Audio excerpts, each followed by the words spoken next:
next session, we can address it for next session if there is a problem.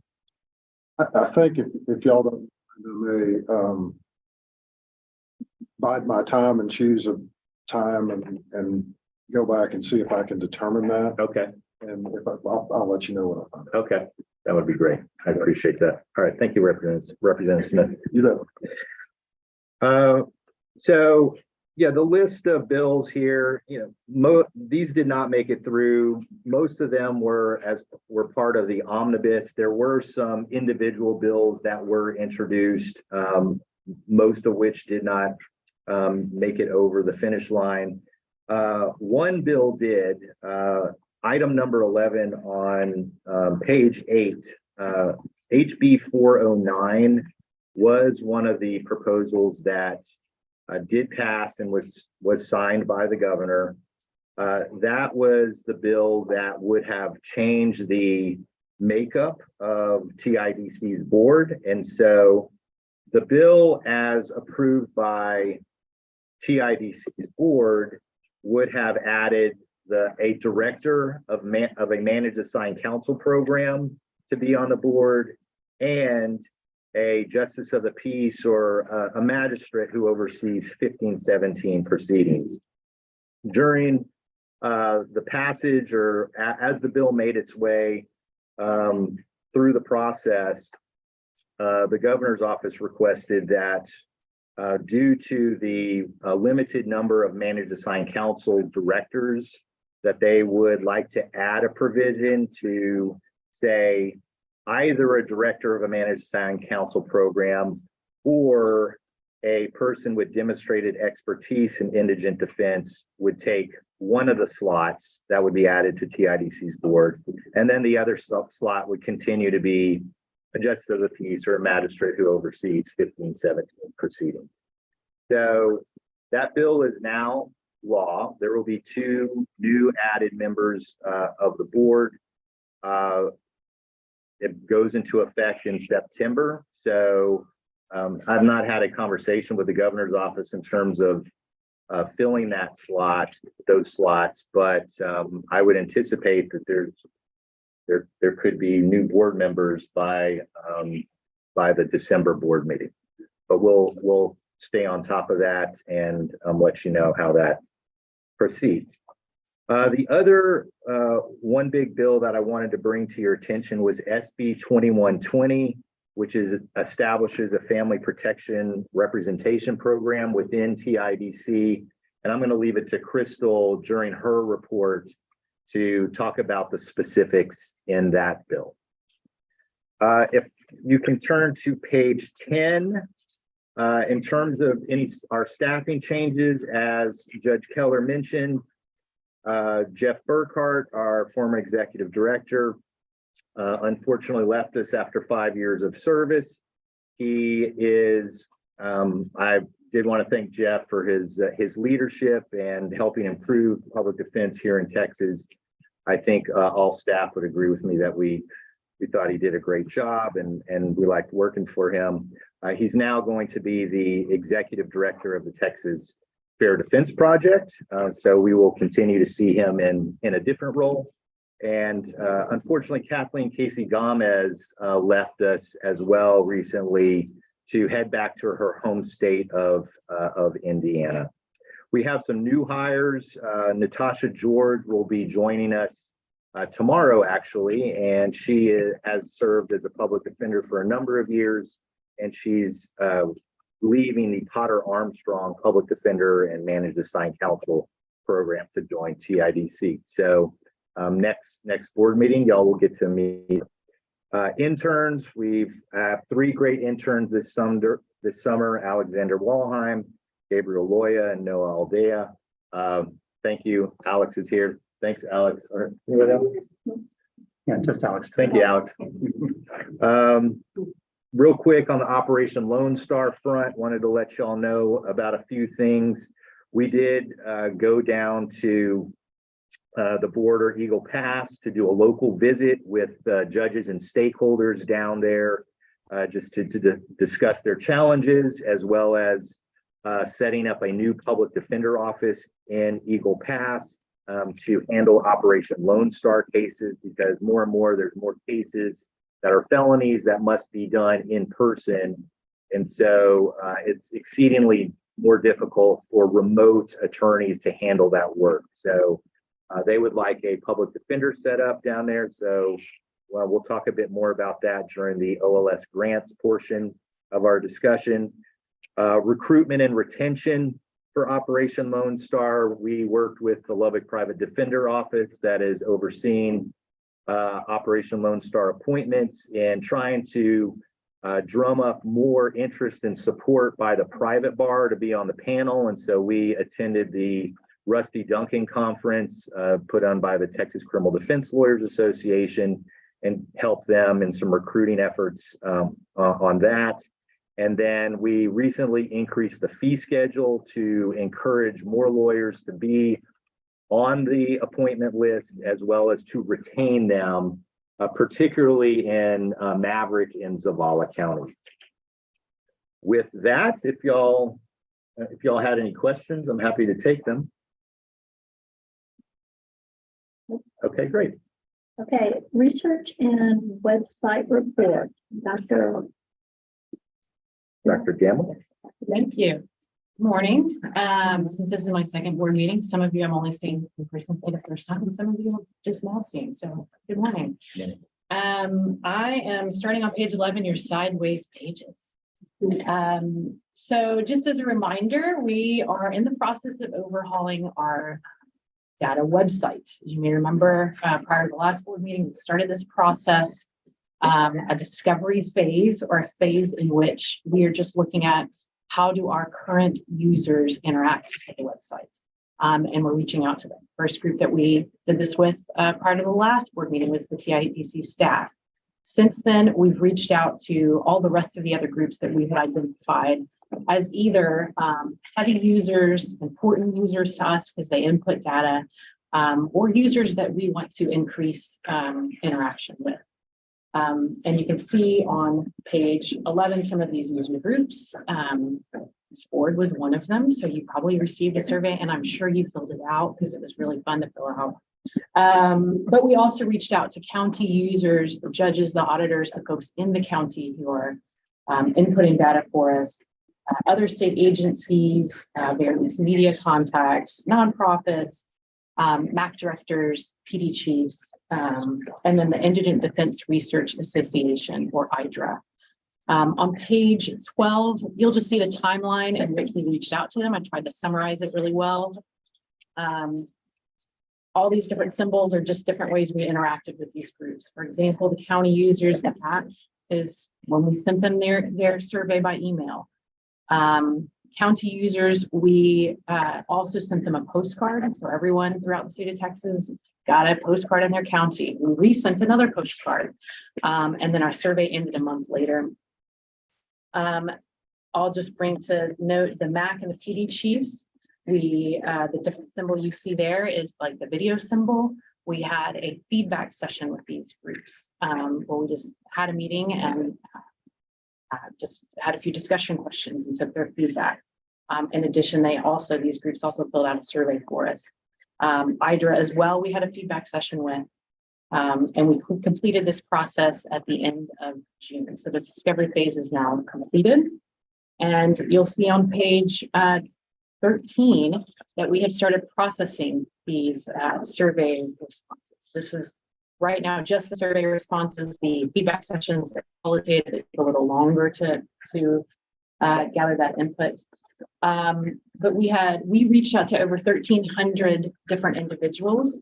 We had over 300 respond. It's a quarter. It's not bad. In fact, we're pretty proud of how many folks responded.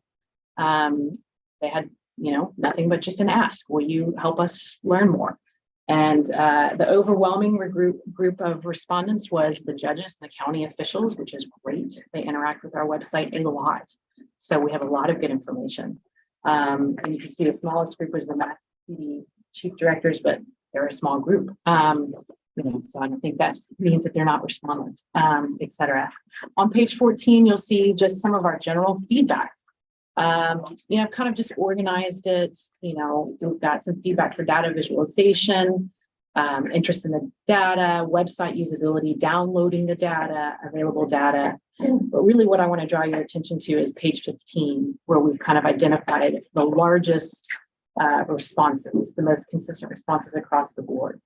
And our key takeaways right now from the survey responses is that county information for comparisons, a lot of folks talked about that.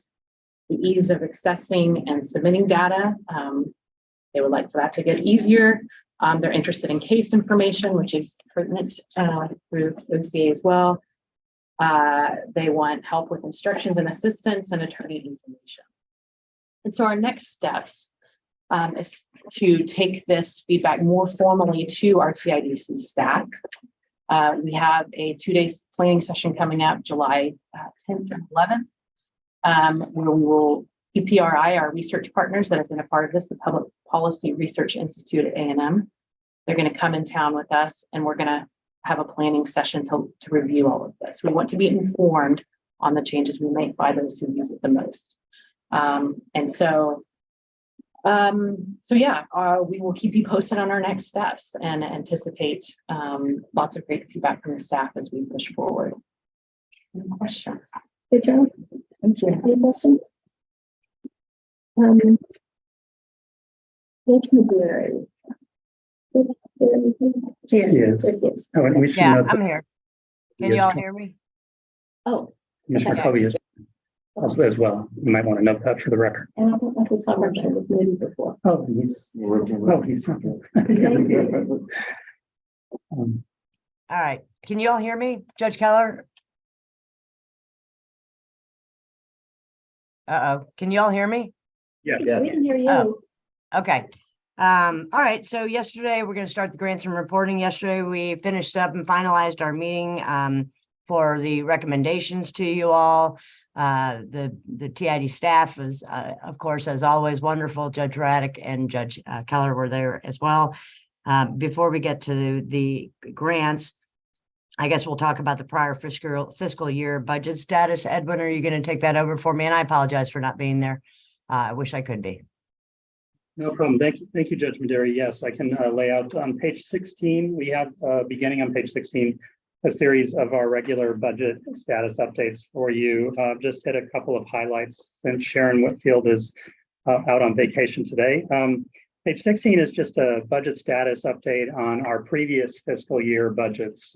As you will recall, TIDC used to have estimated appropriation authority across the biennia, but in recent sessions, we haven't had that. And so as part of our strategy for making the most of our appropriation, we have been careful to try to obligate and award out the funds before they lapse at the end of a biennium. And that's why we still have a fair amount of activity and open obligations for fiscal year 21, but we will be closing that out soon per the kind of limits of comptroller rules. And we also have a number of grants that are still open out of our FY22 pot of money.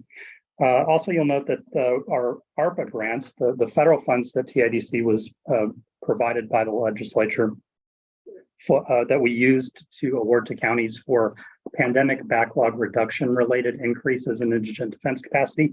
Those are kind of bookmarked in our FY22 budget. And so at the bottom of page 16, we just note that those are still on our books and we are beginning to move that money for the ARPA related projects. Page 17 is our update on the revenue of the Fair Defense account. You'll see that we've been seeing a very steady decline in revenues coming into the Fair Defense account. As Scott mentioned at the top of the meeting, the change in our appropriation to include a substantial amount of general revenue does provide us with a great deal more stability and predictability in the funds that TIDC has available to it. So this is a good development. We are seeing the Fair Defense account revenues continue to be on track for recovery from the lows of the pandemic when court cost collections plummeted because the courts were just slowed down or not operating. So we are seeing a gradual rebound from that still. We're on track for that. The year-to-date figures that are on this chart are a bit misleading because of just the timing of when last year's funds came in. But we're more or less on track for continuing to see a modest recovery in the revenue for the Fair Defense account. Finally, on page 18, you'll just see a budget status update for our current budget year. We have begun to move a substantial amount of the funds for formula grant programs and our improvement grant programs. And happy to answer any questions if you have them. This is Valerie Tovey. I'm sorry I'm not able to be there. I hope y'all can hear me okay. But on the ARPA, regarding the ARPA funding, I know there's a shot clock on that. And I assume it's the same as what we have. So by the end of 24, things typically have to be under contract or whatever. And so I'm not sure exactly how it relates to TIDC, but if you could expand upon that a little bit and what the plan is, because it's quite a bit of money still, sitting there. That's a great question, Commissioner Covey. We actually just had a meeting with OCA and the folks who've been contracted by the governor's office to monitor the ARPA funding because it is federal funding. There's a lot of monitoring that's required. So you're correct. At the end of calendar year 2024, the funds need to be contracted or obligated, basically. We did learn at that meeting, and we're still going to try to get additional details that the funds can still be spent after that. But we've told our grantees that we made awards to with the ARPA funds that they should plan to have those funds expended by the end of calendar year 2024. I think they're mostly on track. They may need a little more time. And from what we've learned from the governor's office, it's likely that they'll be able to have enough time as long as those awards are obligated and in place. Hopefully that answers. Yeah, I think we have till the end of 26 to actually spend the funds if they're contracted by 24. So that may be the leeway that we have. And some of these projects may not be able to spend them. I just wanted to make sure that we don't waste the funds, sitting there. So anyway, appreciate it. I appreciate you bringing that up. And one thing to note is that the SB 30 in the last legislative session, which is a supplemental budget bill for the current biennium, did provide TIDC with estimated appropriation authority for the ARPA funds and also for the funds that were provided for OLS defense. So we do have the legislature has planned for the carry forward of those ARPA funds. And we are on track with our grantees to get those funds spent well in advance of those deadlines that you mentioned. The money just now starting to flow because there is a long lead time to get some of these projects up and running. But a great question. I appreciate it. Page 18B is just really provided for discussion purposes because we are going to be running through a number of grant recommendations for next year. And we wanted you to be able to see the budget and context with those recommendations to give you the assurance that we do indeed have plenty of funds available to make these awards. So really, this is, as I said, provided just for discussion purposes. You see the 98 million is the FY24 appropriation. The way that the legislature provided our funding for OLS was all in the first year of the biennium. So it's a little bit lopsided. All 41 million comes in the first year of the 2 years. But at any rate, if you look at the figures that are plugged into this budget reflect either keeping the formula grant funding at same level as FY23, and then plugging in the numbers for the staff recommendations of the awards that we'll be jumping into in a few minutes.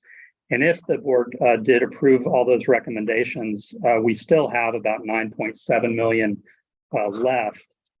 About 3.4 of that is earmarked for OLS defense, and then about 6.4 million would be available for considering other improvement grants. So we have, we're in a fortunate position of having plenty of resources to be able to make the award decisions that are on the table today. If there are no more questions about those budget updates, we can move on to page 19, and Doriana can give us a quick update on the formula grant special conditions.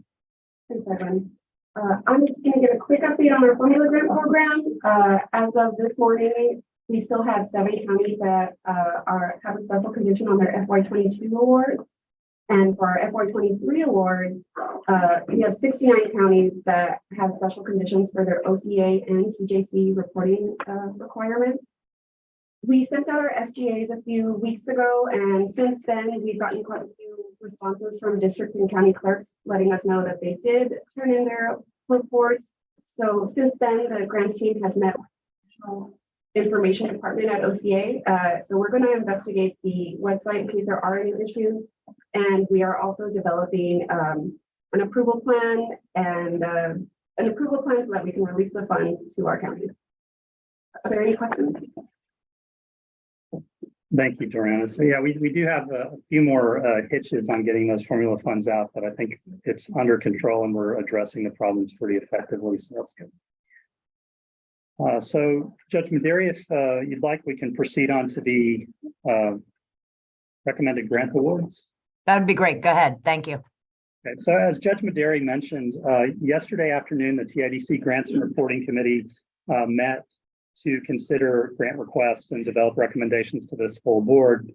The members of that committee is chaired by Judge Maderi and then Judge Keller, and Chief Justice Raddick also serve on the Grants and Reporting Committee.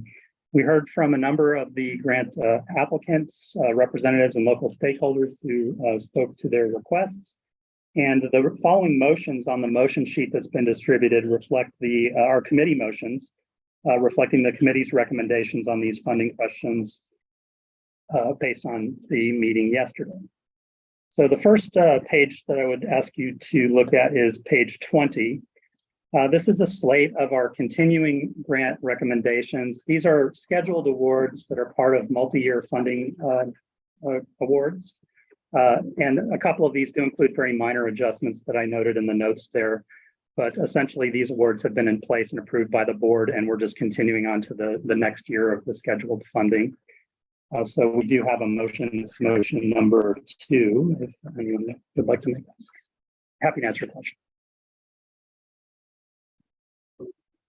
Well, I'm on there, though. Oh, I wasn't gonna make the motion. Okay, well, if there's a committee motion. Oh, I'm sorry, yes. So we have a committee motion. As I mentioned, the motion sheet that's been distributed is for committee motions.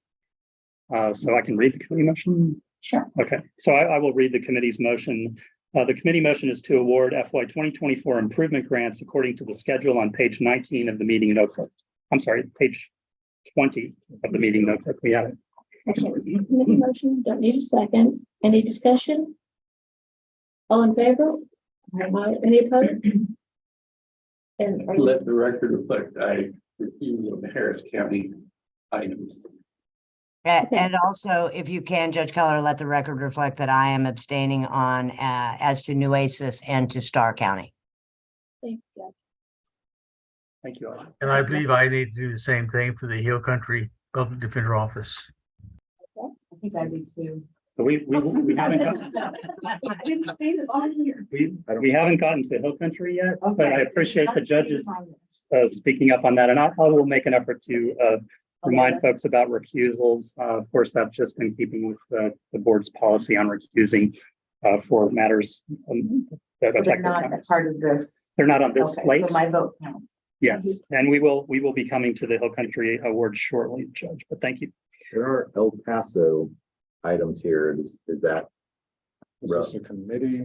I mean, which committee are we talking? This is the Grants and Reporting Committee of this board. So Okay. So is El Paso, does Representative Moody need to recuse himself for the El Paso matters? I would defer to Wesley on that.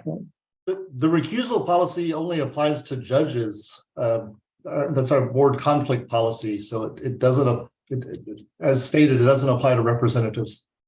Just making sure. Our ethics are way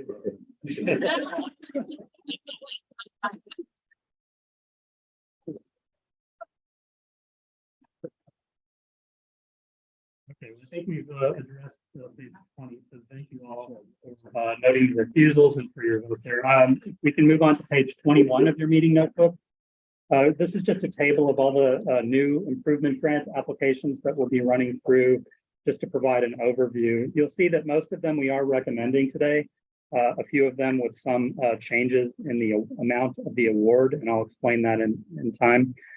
As is in keeping with our typical practice, we are recommending to leave several of the grant requests pending until the August meeting to allow staff to continue to work with those stakeholders to address questions or to develop their application more fully before we think it's ready to present to you all. So that's just an overview of these requests. The total of the staff recommendations on these is for the next fiscal year would be about 3.5 million, which was included in that budget that I shared earlier.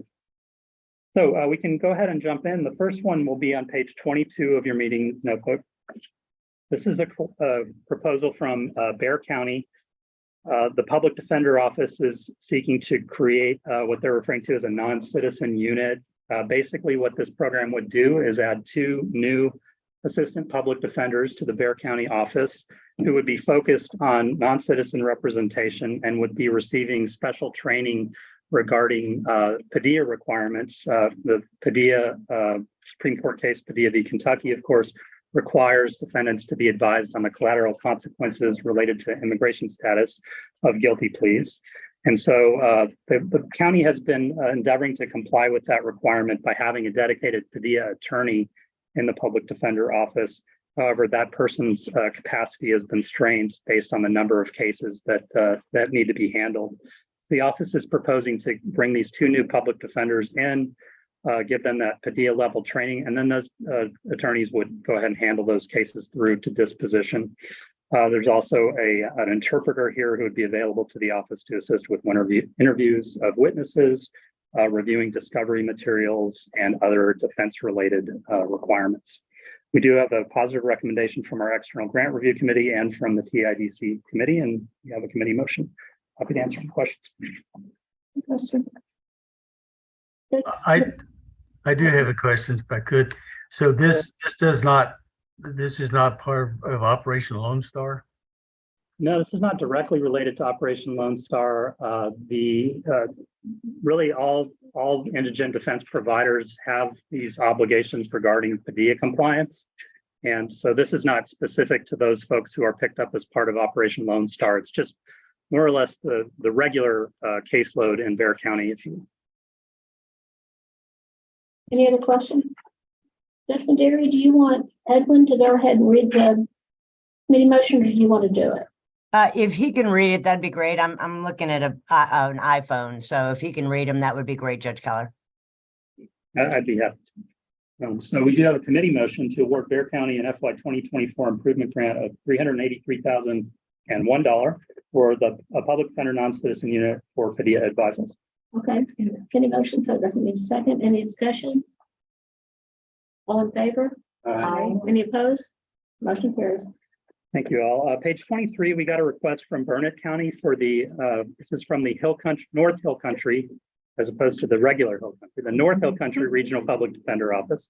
The real Hill Country. That's right. That's right. I'll let you all hash that one out. The program is seeking to add an additional public defender or social worker to work with mentally ill defendants. As the board will recall, TIDC has in past sessions and will have again in the next biennium received a $5 million budget rider to focus on indigent defense programs serving defendants with mental illness. We think this will fit. The program needs a little more work, so we're going to bring this one back in August, and we anticipate having a positive recommendation, but no action asked for on that one yet. Moving to page 24, Colorado County. This is a pretty small grant request from the Colorado County Public Defender Office for some technology equipment that will allow them to handle the voluminous discovery material that they've been receiving, much of it video, and also to have mobile technology to allow them to provide representation more efficiently when they are meeting with clients at the jail or in court. And we did get a positive recommendation from the committee motion, and we do have a committee motion on this one as well, which I will be happy to read if there are no questions. So we have a committee motion to award Colorado County an FY 2024 award of $9,200 for technology equipment for the public defender. Any discussion? All in favor? Aye. Any opposed? Motion carries.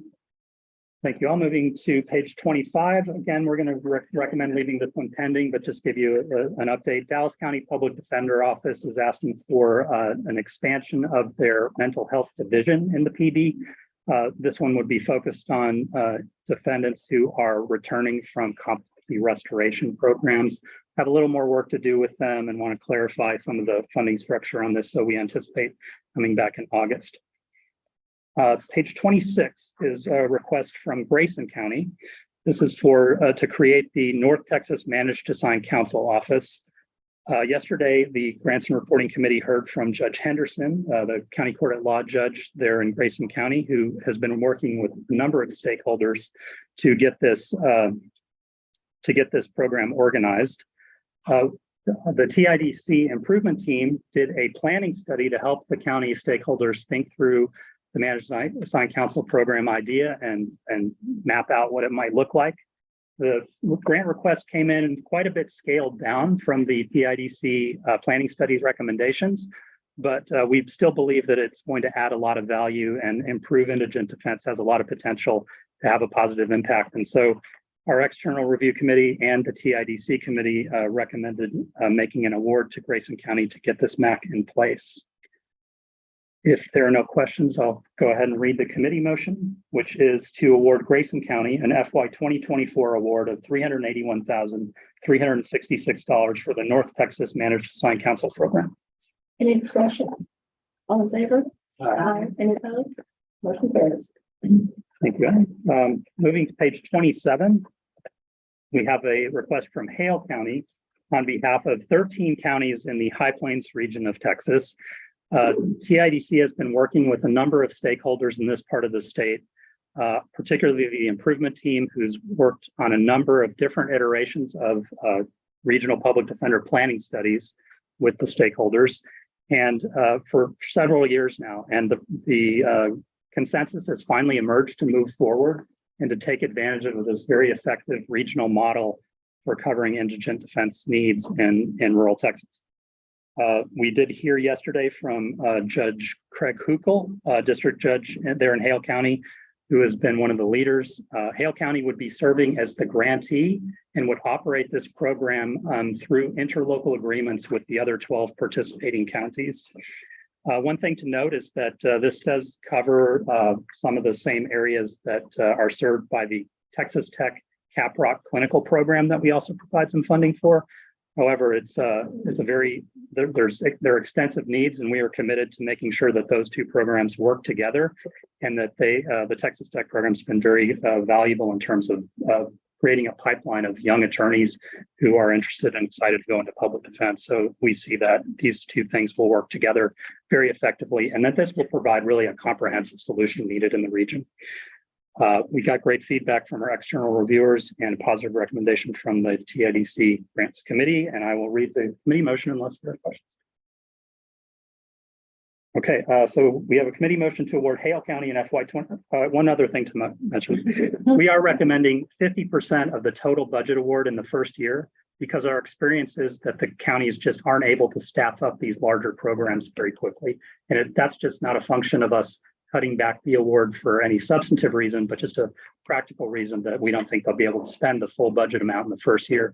So we're recommending an award for half of the full budget, with the full intention of scaling up to the full budget funding in the next fiscal year. We can revisit that if their hiring proceeds more quickly than we anticipate.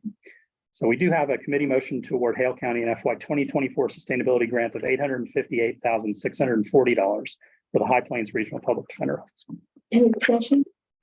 All in favor? Aye. Any opposed? Motion carried. Thank you, all. Page 28 is a request from Hays County for an additional indigent defense coordinator. We did provide an indigent defense coordinator grant to Hays a few years ago. It's been a very effective program.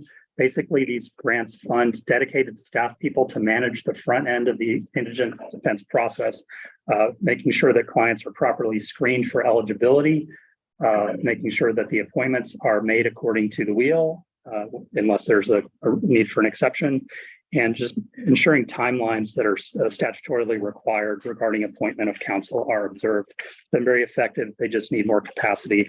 We have a positive recommendation to give them another staff person for that role. So I'll read the committee motion unless there are questions. Committee motion to award Hays County an FY 2024 improvement grant of $61,913 for an additional indigent defense coordinator. Any discussion? All in favor? Any opposed? Motion carried. Thank you all. Page 29 is a request from Potter County. A couple of years ago, TIDC made an award to Potter County in conjunction with Armstrong County, one of their neighbors, to operate a joint public defender and managed assigned counsel program. That program's gotten up and running. It's been very successful. It has very good leadership.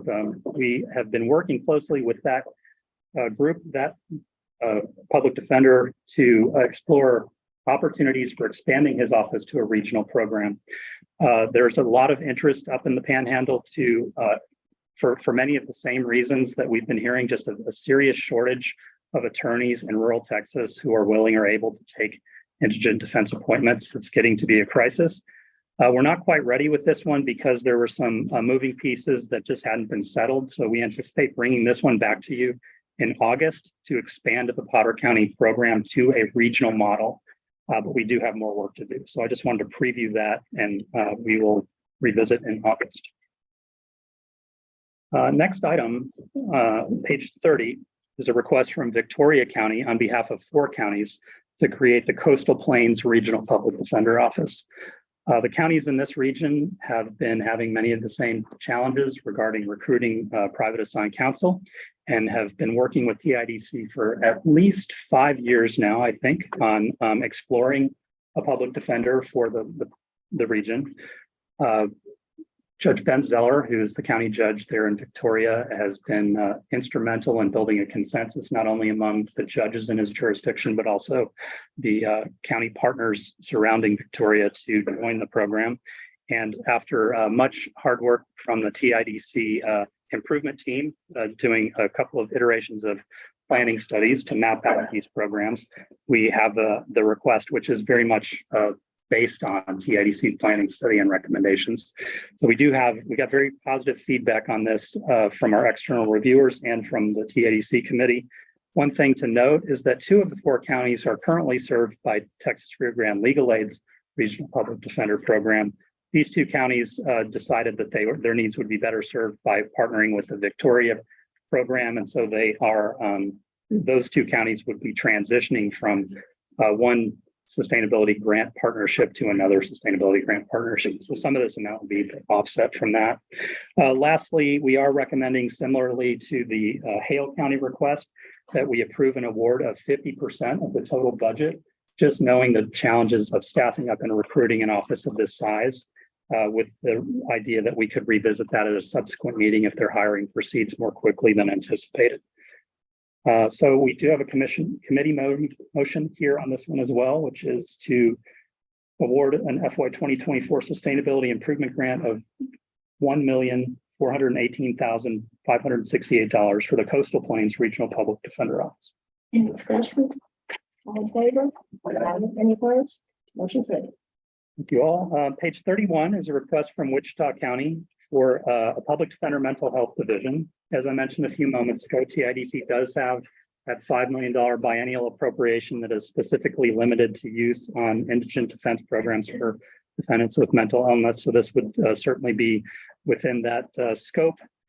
We've had very good partnerships and given several grants to the Wichita County Public Defender Office. They've been a reliable partner and have implemented successful programs. We got very positive feedback from our external review committee as well as from the TIDC grants committee. And we have a committee motion to help them add some staff to have a dedicated mental health defense division.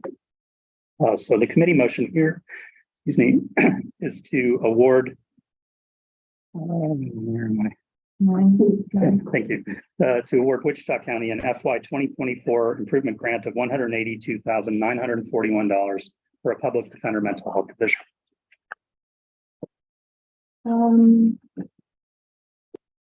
I don't think I have the motion from the view. Oh, it's on the other side. Okay. Is there any discussion? All in favor? Aye. Any opposed? Motion carried. Thank you all.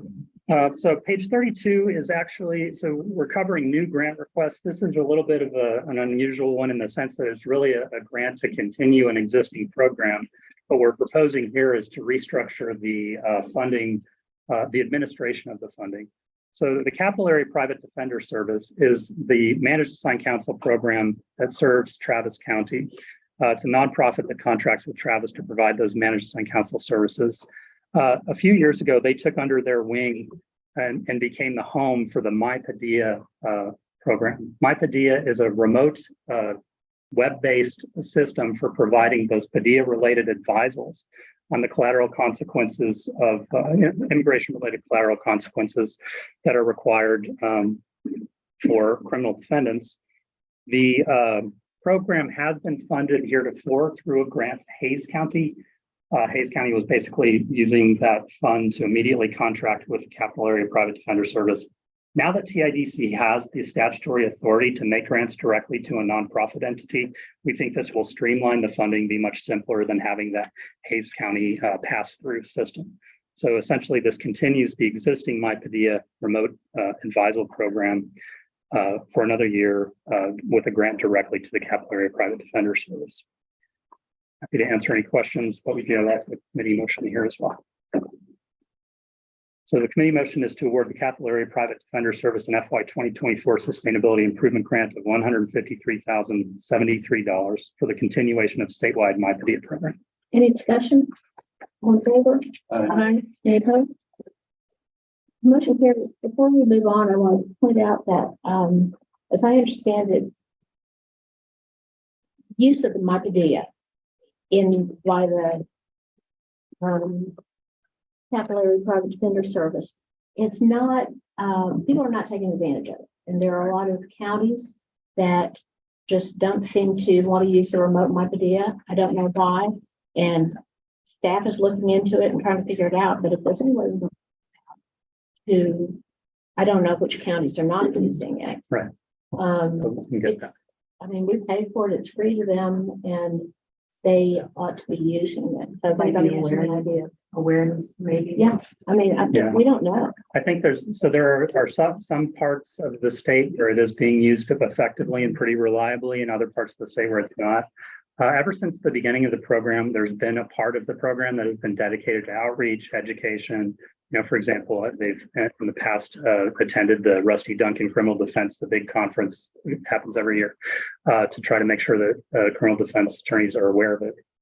But it's an uphill battle, and I think the attorney education, judicial education, to make sure that everybody is aware of not only the existence of the My Padilla program, but what the obligation under Padilla is. I think is part of the issue. But we are committed to working and looking at which regions are lagging, and helping to kind of partnering with the program to get the word out more effectively. I think also it's just sounds like it's too good to be true. You just remotely get a hold of these people and they do that part of the job for you. But anyway, they're working on it. But I want y'all to know that. I should also note that this grant, we do have another budget rider, cost containment budget rider. This is a great example that we always are happy to point out as a very cost-effective way to deliver this kind of service. Most places in rural Texas don't have the critical mass of cases to have a dedicated person, but having this kind of web-based intake, and it's very efficient. And so I think it's a great model, and we're happy to keep it going to make sure that it gets fully used.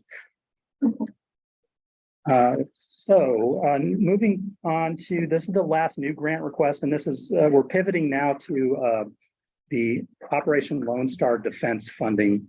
The grants that we've been reviewing heretofore are sort of our standard bread and butter, but of course, for the last couple of years, we've been very much involved, thanks to the substantial legislative appropriation, in making sure that defendants that are arrested as part of Operation Lone Star get access to required defense services, and that the counties that are in that border region are not burdened by these huge dramatic spikes in increase in indigent defense costs.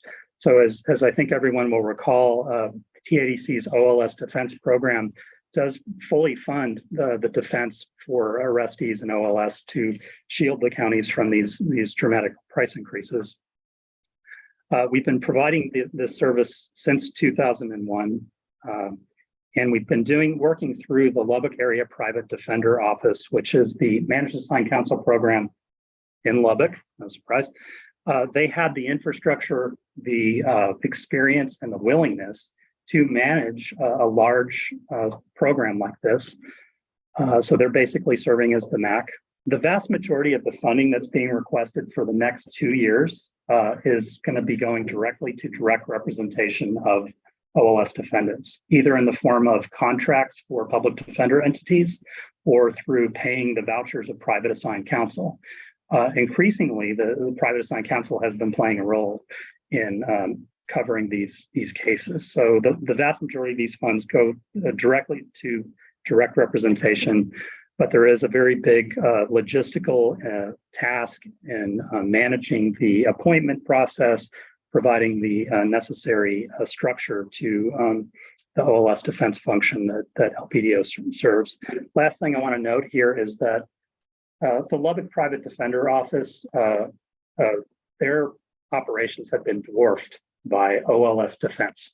OLS has turned out to be a much more lasting and larger program than they anticipated when they first took this on. So they're in the process of basically dividing off the OLS operation from the regular LPDO Managed Assigned Counsel program, their local MAC, because that makes a lot of sense to them. They've taken on a huge responsibility. So basically what's on the table is to continue the operations, but just to sever off the OLS portion, make that its own independent organization. And what they're planning to do if this award is approved, which would be an award to the Lubbock Area Private Defender Office, would be to come back in August once they've formed this spin-off organization and transfer the award to the new entity that would be specifically focused on OLS representation. Happy to answer any questions, but that's where we are. So the request is substantial, but it does cover the full 2 years, and it does cover the full cost of covering that defense function. We do have a committee motion on this one as well. If there are no questions. Do I need to recuse? I'm presiding over some OLS dockets. Wesley, I'm going to defer to you on that one. That's a I great don't think it's required, but I think it wouldn't hurt since you are presiding in those cases. The policy wouldn't require it though, Judge. I'll recuse on that one. Okay. Well, if there are no questions, I'll read the motion. So we have a committee motion to award the Lubbock Private Defender Office, LPDO, a grant of $37,681,149 to continue to serve as the regional indigent defense hub for Operation Lone Star. Any discussion? All in favor? Aye. Any opposed? Thank you. Motion carries. Thank you all. So that gets us through our request for new grants. You'll recall that earlier you had a slate of some of the continuing scheduled grants. On page 34, we have a few of the continuing grants that did have some budget increases. And so we separated those out to just go over them one by one. So I'll take up the first one. We also have committee motions on these as well. These were reviewed by the TIDC Grants Reporting Committee at yesterday's meeting. First one is from Cameron County for the grant that we awarded for the Juvenile Public Defenders Mental Health Unit. They've had a lot of difficulty hiring for the juvenile defender in that program. We've consulted with them, and they're moving up the salary on that position from 65 to 70,000. That has where we are in the grant cycle, it adds $2,500 to their grant award. We strongly recommend this. It probably needs to be higher because they just can't fill these positions at that level, but that was how far the county is willing to go. So we do have a committee motion to award Cameron County an FY 2024 improvement grant of $127,650 for the Juvenile Public Defender Mental Health Unit. Any discussion? I have a question. Yeah. And it's because the theme is repeated that we're having a problem attracting attorneys to work in these rural PDOs. Yes. I don't know how this is done, but I know that if you work for the state, you get student loan forgiveness. If you work for underserved schools, you get student loan forgiveness. How do we obtain that? Could we do that for service in the PDO? And that would be an additional incentive that wouldn't cost us technically anything. This is a very hot topic of discussion. I'm going to, Scott, I don't know if you want to speak to that or if someone else on staff has been looking into the possibilities there? Well, there is a little bit of loan forgiveness in the, if you work for a public defender at the federal level, in the sense that if you work for them for 10 years, then you can get your loans forgiven. But like ongoing payments, like here and now assistance, you're right, that doesn't exist at the state level. But it does for state employees like TxDOT You're- and for teachers. You are correct. And a lot of healthcare workers as well. I believe somebody here may have had a bill regarding this. Is that right? Can we talk about some of the bills I passed? We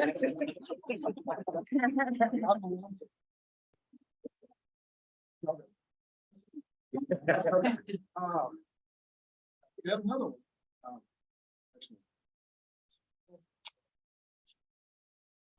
Person that reached out to me, who's very interested in this sort of thing, gave me the idea for it.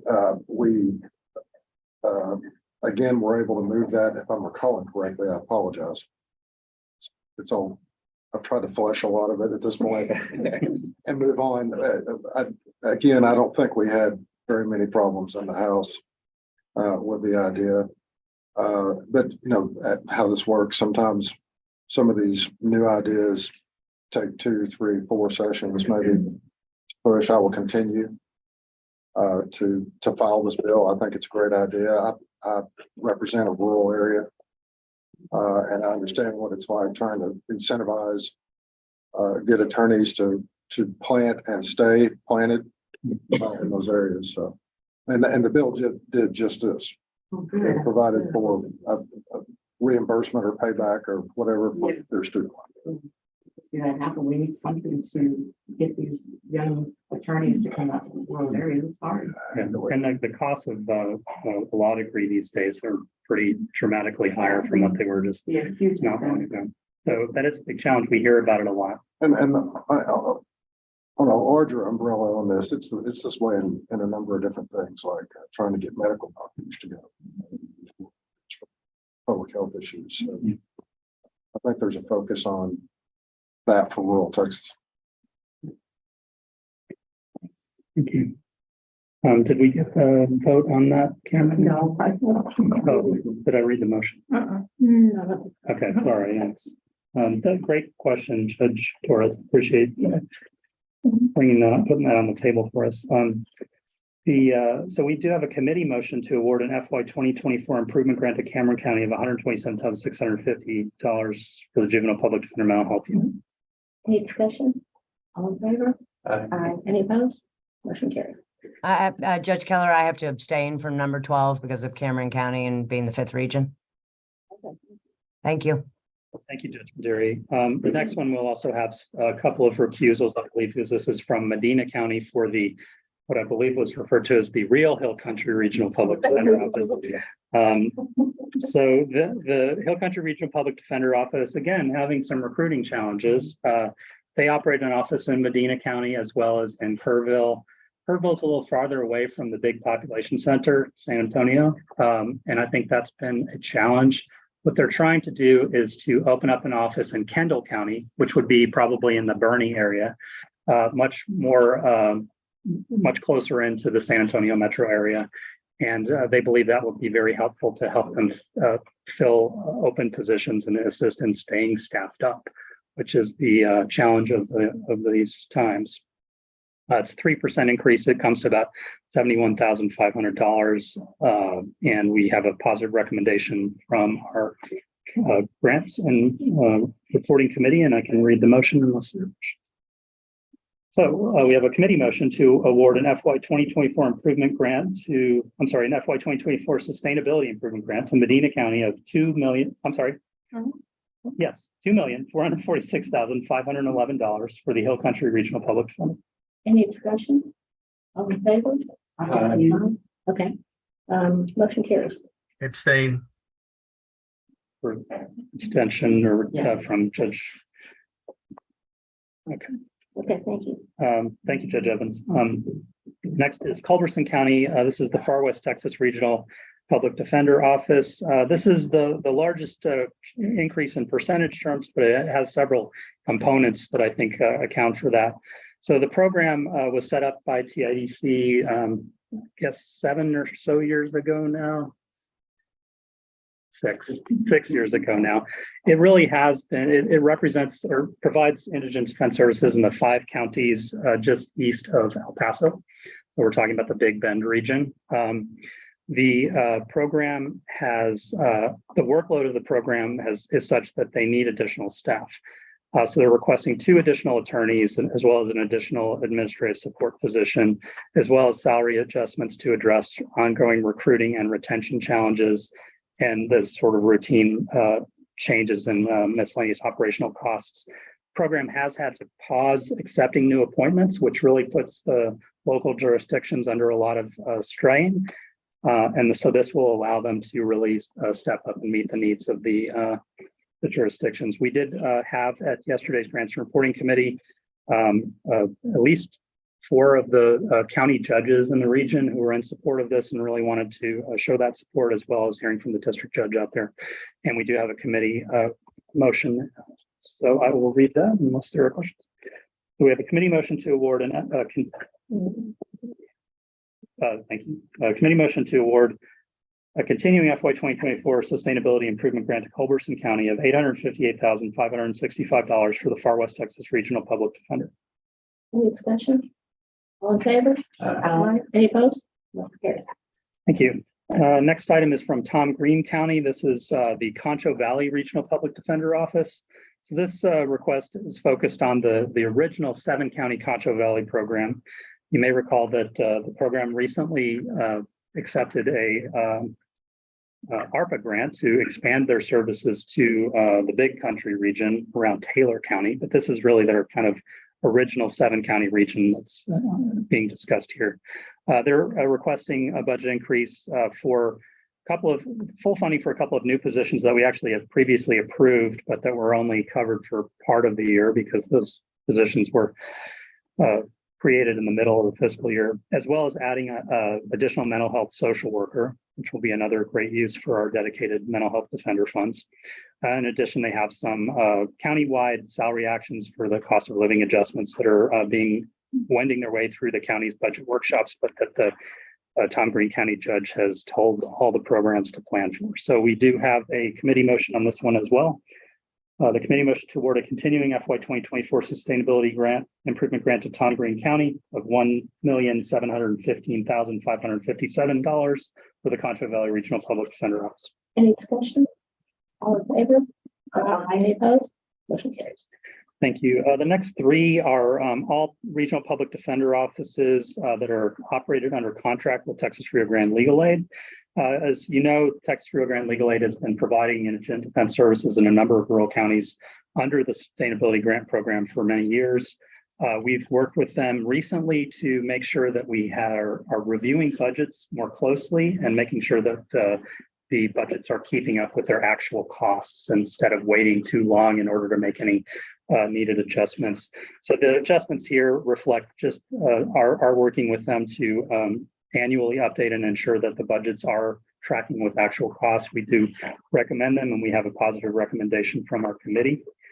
So if there are no questions, I'll go ahead and jump into these the series of 3 committee motions. We have a committee motion to award an FY 2024 sustainability improvement grant to B County of $944,370 for the TRLA Regional Public Defender Program. Any discussion? All in favor? Aye. Any opposed? Motion carries. Thank you. Next, we have a committee motion to award a continuing FY 2024 sustainability improvement grant to Goliad County, $160,285 for the TRLA Regional Public Defender. Any discussion? All in favor? Aye. Any opposed? Motion carries. And then we also have a committee motion to award a continuing FY 2024 sustainability improvement grant to Willacy County of $295,416 for the TRLA Regional Public Defender. Any discussion? All in favor? Aye. Any opposed? Motion carries. And Good. one more. I'm sorry, can I interrupt? Judge Keller, I just need to abstain again from Willacy because of my 5th region position. Thank you, Judge Maderi. Almost done here. We have one more from Burnett County, and this is the North Hill Country Regional Public Defender. I'm not going to call it the fake Hill Country Regional Public. They're not here to defend themselves. I don't think so. But Nathan Kite is the chief public defender out there, and he's doing a great job making sure that the North Hill Country folks get good representation. They do have a 4% request, which amounts to about $41,940 increase in the sustainability grant. This is again related to countywide budget planning for cost of living adjustments, which are very common in this environment. That was offset in part, as well as some upward pressure in terms of cost of health benefits in the county. That was offset by other operational costs that they were able to reduce. So that we appreciated them working with us on the budget to make sure that it was as small as it needed to be. And so we have a committee motion toward a continuing FY 2024 sustainability improvement grant to Burnett County of $1,100,517 for the North Hill Country Regional Public Defender. Any discussion? All in favor? Aye. Any opposed? Motion carries. I want to thank everyone, especially our CIDC Grants and Reporting Committee, Judge Maderi, Judge Keller, and Justice Raddick for all the work to go through these and review them. I also want to echo Judge Keller in thanking our external grant review team who have been very helpful through the process. And just thank you to all the members for your attention in our big June grant meeting. We had a lot of business, and I appreciate your attention. With that, I'm going to turn it over. Good job, Edwin. Yeah, And thank your you, team. Edwin. I'll take the improvement team too. All the work on this and the external review committee and Judge Maderi and Judge Raddick, who are on the grants committee. And I wanted to take this opportunity to say that the reason we can go through this so quickly now is because of the improvement team, the external review team, and the grants and reporting committee. And because we had the discussions about whether this is a good idea along the way, so we can go quickly at the meeting. But if anybody wants to be on either the grants and reporting committee or the policies and standards committee, we would love to have you. If you want to be listening at the meetings, if you want to participate in making these decisions or kind of go into it in depth, that's the thing to do. Our policies and standards committee now is down to Alex and me. And so if you want to be the person to break that. Judge Keller, I'd like to add for those that are listening online, we've got some experience now under our belt. And that's why if it seems like we're going quickly, it's because we've done this. So we have incredibly good staff, and the members have been doing this for a long time. So I just wanted to add that for those that are listening in. It's true. I also wanted to point out one of the grants for the Far West Texas Regional Public Defender raised an issue when we met earlier about raises for staff. And if you'll recall, we went through a big discussion when the RPDA give raises. And I know none of us want to be too involved in this, but we want to make sure that we're spending our money correctly.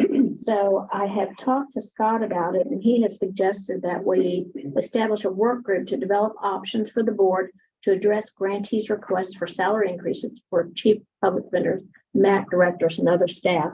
And I would like staff to do that. And if anybody on the board wants to participate in that at any point, just let us know, because I think we need some kind of master plan. So when we get a request for a salary increase, we don't go, well, I don't know, sounds okay to me, or that sounds too high. So staff's going to go forward with that in future at some point. I'd be happy to help. Great. Okay, thank you. Thank you. Next. So we have next, we're moving to the fiscal monitoring report, and we can turn it over to Deborah Stewart. All right, thank you. If you'll turn to page 35 through 39 is the fiscal monitoring report. This is an outline of all the activities for the fiscal year, but just to summarize what we've done, what I've done since March board meeting. I've issued 3 initial reports. Those went to Galveston, Midland, and Wichita counties. 4 final reports went out. They were to Scurry, Fisher, Cameron, and Hidalgo counties. I've got another 2 initial reports in the vetting stage. That's with Travis County and Henderson County. And we did get the response from Galveston County on there. So their final report is pending issue right now. It should be ready to go out. Soon. Additionally, I am wrapping up Upshur and Smith County reviews. And then I've started 2 new desk reviews, and those are with ERAF in Knox County. I think I've got some big counties going to this next month, so wanted to do a couple small ones there. Anyway, and then on the last page on 39, I received comprehensive annual financial reports and single audits from 13 counties. So I reviewed those.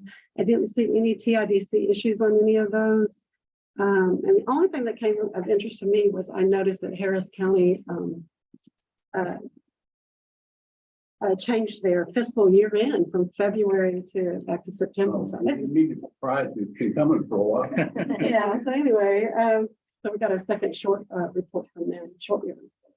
But that concludes my report. Any questions? Thank you. Great job as usual. Thanks, Debbie. The improvement from reports next. Okay, yes, the improvement team report is on page 40. Want to thank our Operation Lone Star staff who has been working tirelessly on that project. Chris Bound, Linda Gonzalez, Bill Cox, they do the bulk of the work, but also Edwin and his team are very much involved as well. So thanks to all of them who work long and hard on Operation Lone Star matters. We being Kristen and I did a number of planning studies this past quarter. Y'all heard about them as part of the grants process because a lot of those counties have come forward and we have now awarded them grants. So that included Victoria County. We did a planning study for them. Bowie County, they're still in the process of determining whether or not they want to apply for a grant to expand their operations to 5 counties. So we did a planning study for them, planning study with Potter and Armstrong, 3 county office for Maverick, Dimmitt, and Zavala. And we are also having other conversations right now with other counties for regional public defender office planning studies. On the technical assistance side of things, really focusing on recruitment, and we're going to, I think, continue to do that because, as you heard today, and from Judge Torres, you know, this is a continuing problem throughout the state in terms of recruitment and retention for offices. So, Kristen put together a publication for the chiefs, plan for success, strategies to address recruiting challenges, sent that out to all the chiefs, provided it at the Rusty Duncan conference. Bill also assisted on that. Thank y'all. We focused on recruitment and retention at the Rusty Duncan Chiefs meeting, and I had a panel discussion about that and worked with chiefs in terms of working through a plan for them to develop a recruitment and retention plan for the coming year. So that will continue to be a focus of ours moving forward. The future indigent defense leaders. Bill, you want to talk a bit about that? Thanks, Scott. Good morning or good afternoon. Well, it is still morning. Future indigent defense leaders. We had our Texas class that started 2 years ago, had their returner weekend in April, and then we had our second all Texas class have their 2-week core program the last week of April, the first week of May, and then the 2 classes will be returning again this October for their next returner weekend. Thanks, Bill. On page 41, you'll see the trainings and presentations we've been doing around the state, as well as the various committees that we work on. Wanted to give particular props to Kristen and her work on the Rusty Duncan Chief Public Defenders Day. I thought it went great. We put a lot of work into that to help, educate the chiefs on things they want to learn about, as well as, we think ways in which we can improve the offices. And so I thought that went great, and we're going to continue working with chiefs in the future as well to help them out. And I think that's about it for the improvement team. I just wanted to say before we go on that these planning studies are another thing that make our work and the county's work really easy. And you know, we get 5 lines about them, but they're a big deal. It's a lot of work. And I want to thank the improvement team for, is it the improvement team that does planning studies? Yeah. But they're doing the planning studies. And I also want to say that this FIDDLE program is a big deal. We've just got 3 lines about it, and it's a wonderful program. There's a picture of one of the classes in the Voice for the Defense this month, and y'all go past it so fast that I don't think we necessarily give you credit for all the work that you do, and what a great program it is. So thank you. Okay, next, policies and standards, Mr. Burnett. All right, we have 2 items. Policy monitoring report. Bill, are you doing that? I am. Okay, thank you. The policy monitoring report starts on page 42 of the board book. During this quarter, we've issued 2 reports to Bell and Midland County. Bell is the first county which, since we started doing policy monitoring in 2006, which has met all of the benchmarks on their initial review. And we've also received back responses from 4 other counties, Chambers, Fisher, Goliad, and Scurry. All of them address the issues in our findings. And for our policy, we'll be having a follow-up monitoring with them in the next 2 years. We are awaiting responses to the counties on page 43, Kleberg, Midland, and Wharton. And then we also have on page 43, 8 reports that are very close to issuing and will be going out in the near future. Our upcoming review of note is in Dallas County. We're doing it at the request of Commissioner Price, conducting a limited scope review focused on their procedures for selecting counsel, and a copy of his request is on page 45. That is. Following up on data from counties, the board had directed staff to get monthly data from Maverick and Zavala, following up on reviews in those 2 counties for the last number of years. On pages 47 and 48, the data is listed. We've been working with the courts to get all of the requested data. And there is 1 court we are still working on to get data, which is Maverick County Court. As part of the trip Scott mentioned earlier on June 9th, Joel Arons went and met with the staff in the clerk's office, and we're hopeful to begin receiving the outstanding data for that in the near future. And then the last item we've got from policy monitoring, it's on page 49 with outreach to new officials for county judges, district and administrative county judges, and financial officers. In TIDC's history, typically the first contact local officials have with us is a notice of monitoring or when we reach out because of a complaint. And so we developed a process to proactively reach out, introduce them to TIDC, our mission, the services we offer to counties, and each of our teams, and then the leads for each team. PPRI is sending those out, and they're going initially electronically with hard copies following up by mail as well, and should all be out by the end of the month. That's it. Okay, thank you. Other item is complaints. Good morning, everybody. We're going to find a complaint summary on page 53. Between March 10th and June 20th, we received 13 new complaints. None of those remain open. 4 were reported to local officials. 10 complainants were sent on staff referral letter, while 9 of those complaints were handwritten letters. The most common complaints were around attorneys failing to communicate with clients or keep them updated on their cases, and also alleged untimely appointments. The one kind of notable complaint that I brought forward today was from a defendant in Smith County who alleged he'd been in jail for a while and his court-appointed attorney had not visited him or contacted him and hadn't gone over discovery. With that, the complaint was forwarded to the local administrative district judge for the county, and the defendant was also sent a referral letter for the other complaints that were part of his kind of reach out, but were not within our scope.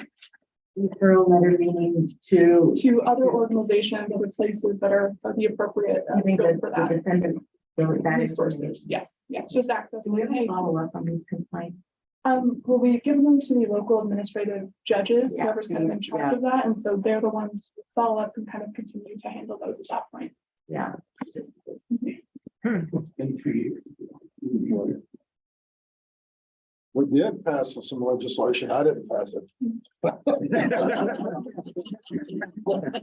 There was some- The amount of time,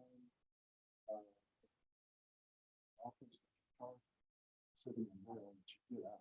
It's shocking. So I don't know what this guy's charged with. Hopefully it's something less than a third-degree felony.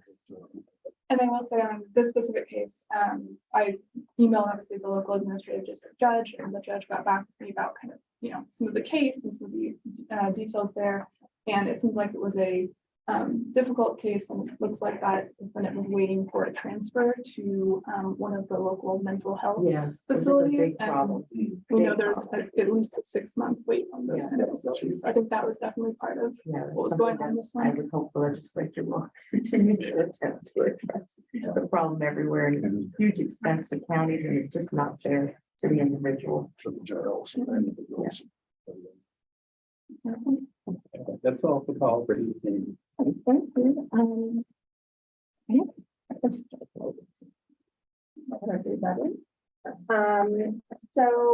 Before we get into the new legislation that passed, which is very exciting, I'll give you a brief update on FY22 reporting. So the expenditure report for CPS expenditures has been drafted. We are hoping that the Texas Judicial Council will review it tomorrow at their meeting. As you might recall, the current statute that we're living under right now is in Texas Government Code section 71.0355. And that section says that reporting needs to be done by TJC, and TIDC is sort of just providing supportive services to TJC to do the data collection and reporting. SB 2122 has changed that, but for now we're still operating under that. We had just over $61 million reported in total spending for FY22. That is a bit lower than the year before. Per capita spending also dropped to $2.07 from $2.31 in FY22. And then just to give you a little brief info on the data, hopefully the report will be out soon and you can see all of it. Per capita spending is there's quite a range through our state, as you can see on this chart here. It goes from all the way down below $1 up to a handful of counties are between $10 and $70.50. It's a wide range. There are maybe some reasons for that. Some counties pay attorneys more. Some counties have significantly higher rates of CPS cases than others. So there's probably a lot of combinations of why that's happening, but it's interesting to see the range that we have in our state. Excuse me. So as for SB 2120, briefly to remind you all what the bill does, essentially it amended Chapter 79 of the Government Code, which are TIDC's enabling statutes. And it has basically allowed TIDC to do all of the wonderful work it has done in the past for criminal and juvenile cases, and now start doing that for child protection cases. So start helping to improve the systems for representing indigent parents and children who are involved in CPS cases. So it's a big deal. No one has ever done it before, and it seemed like TIDC was best suited to take that role on. There are some sections of the Family Code, not many, that were also changed because of the bill. One section increases the legal experience for chiefs of offices of parent representation and offices of child representation from 3 years to 5 years. Not to worry, we only have 2 of those offices right now. They're both in Travis County. We have 1 office of child rep, 1 office of parent rep. Hopefully in time, with the support of the board and TIDC, we will change that. So that changed. And then we also added a section to the Family Code requiring attorney practice time reporting, which has been done for criminal defense attorneys. We're now going to require that for attorneys who take appointments in CPS cases. And we'll start working on that. So unfortunately, we did not get a big new appropriation to do the work.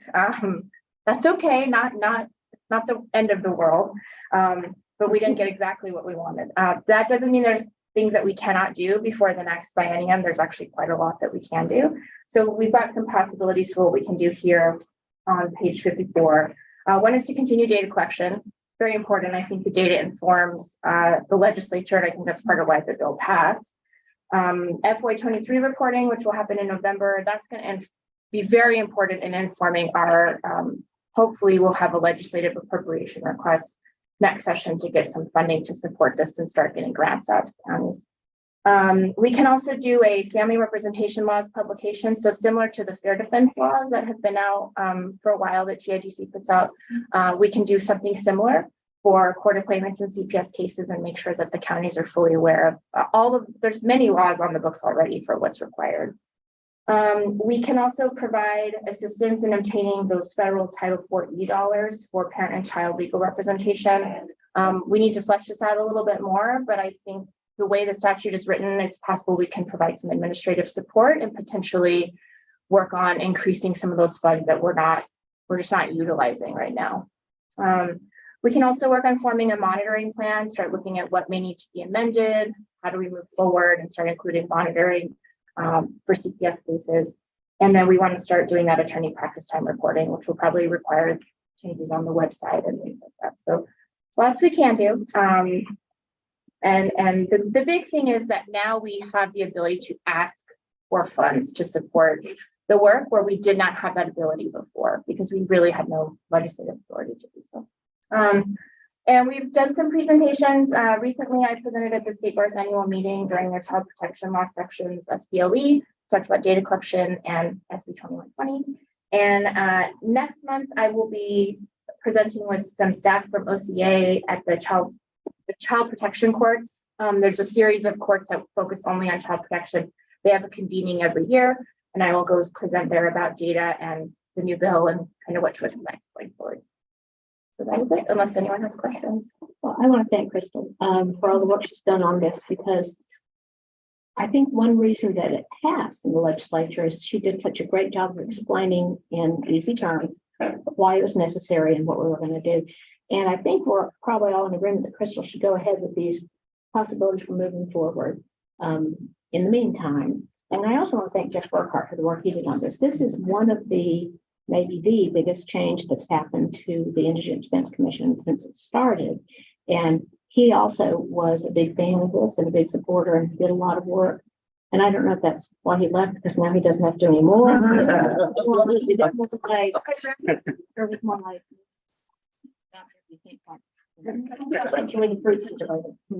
But thank you, Chris. Thank you.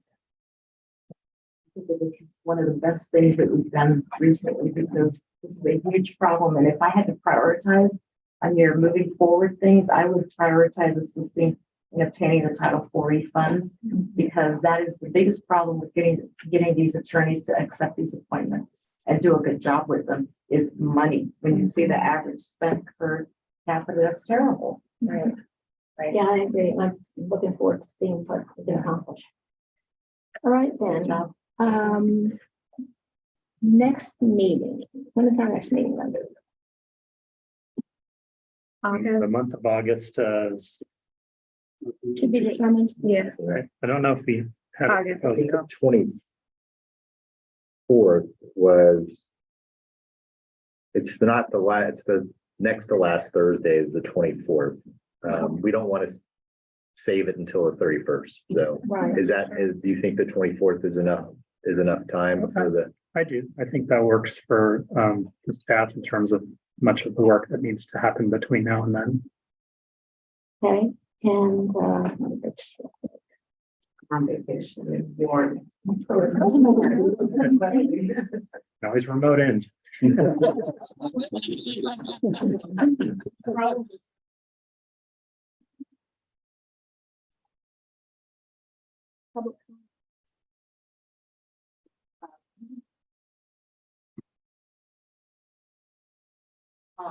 As you will know, Crystal Burkhart is our new executive director. One Tuesday today that he's out of office. So I'm here in his stead. And he wanted to let you all know he's glad to be here in future. We want to thank you for the work today, of the work of the commission and of the board. We're very excited for the new offices that have been funded. We know they'll make a big difference for the counties. We also want to thank you for your continuing attention to Maverick and Zavala counties. We are continuing to hear of deprivations of right to counsel in those places. And lastly, just please let us know if there is anything that we can help with. And obviously you'll see Jeff going forward and hopefully we can too. So thank you very much, everyone. Thank you. thank you.